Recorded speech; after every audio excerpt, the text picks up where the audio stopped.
Good afternoon, everybody. Professor Tan Sri Dato Seri Dr. Sharifah Hafsa Sayyid Hassan Shahabuddin, Madam Vice Chancellor of University of Malaysia,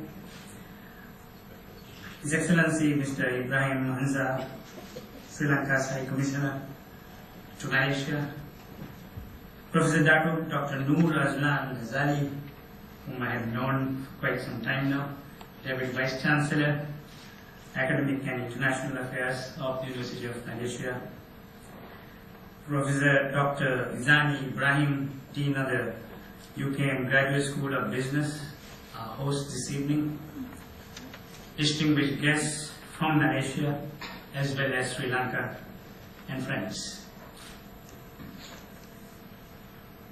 First of all, let me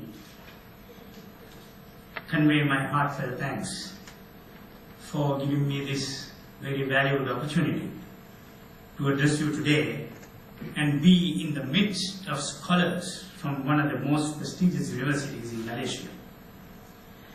Well, I'm meeting most of you for the first time here, although we have had the benefit of your Deputy Vice Chancellor, Professor Noor Ghazali, and Professor John Xavier visiting Sri Lanka many times recently to share their public sector experiences with senior officials of the government. And these workshops were not just run-of-the-mill workshops, they were very interactive, thought-provoking, certainly changing attitudes of the participants towards achieving desired results. That's why they are in our memory. And thank you so much for the university for giving us these two great gentlemen. My topic for today is rethinking public service delivery. Why is it necessary to rethink the way we have been delivering services?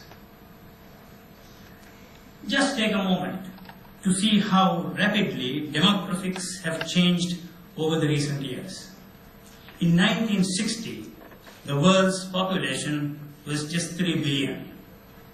Between 1960 and 2011, a period of 51 years, 4 billion people were added to the population, making it 7 billion today.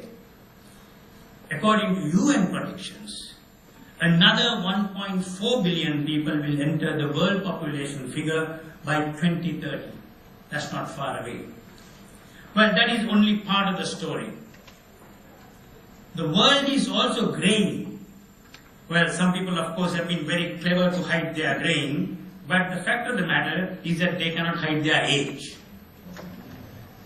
Between now and 2050, the world's oldest old population, those at least 85 years of age, will grow more than 350%. East Asia will have, where you live, and maybe South Asia where I live, we will have more oldest old people, that is 56 million people out of the maybe around 9 billion people at that time by 2050, than there are in the world today. Today we have 42 million of these oldest old people, of those who are above 85. I'm just giving you the demographics because public services are for everybody. And I'm going to say down the line that we need to have some kind of positive discrimination. While the aging population is evidence of a country's social and economic development, it is also a test of sustaining such development because governments are expected to set aside significant funds from its budget to care for the aged. We need to rethink whether our existing capacities are adequate to deliver public services to this segment of the society that I just talked to you about. Usually, we public sector managers, most of us here, expect people to come to us. That's what we are used to. In the case of those oldest old people, shouldn't governments rethink how public services to these people could be delivered without putting this segment into unnecessary difficulty? The concept that government is the same to everybody, and I think, Madam Vice Chancellor, you raised this point, government is best. certainly is not held in high esteem today. And the concept that the government is the same to everybody may have to be modified and positive discrimination created. Meaning, you need to have some kind of discrimination towards those who cannot come to government to receive their services. Well, these are some of my initial thoughts on this topic, but I intend placing before you a few more ideas in order to sensitize you. What are the other reasons to rethink public services? Today's citizen is more literate and has better access to information, no doubt. Thus, they are more aware of their rights, which were taken for granted by governments decades ago.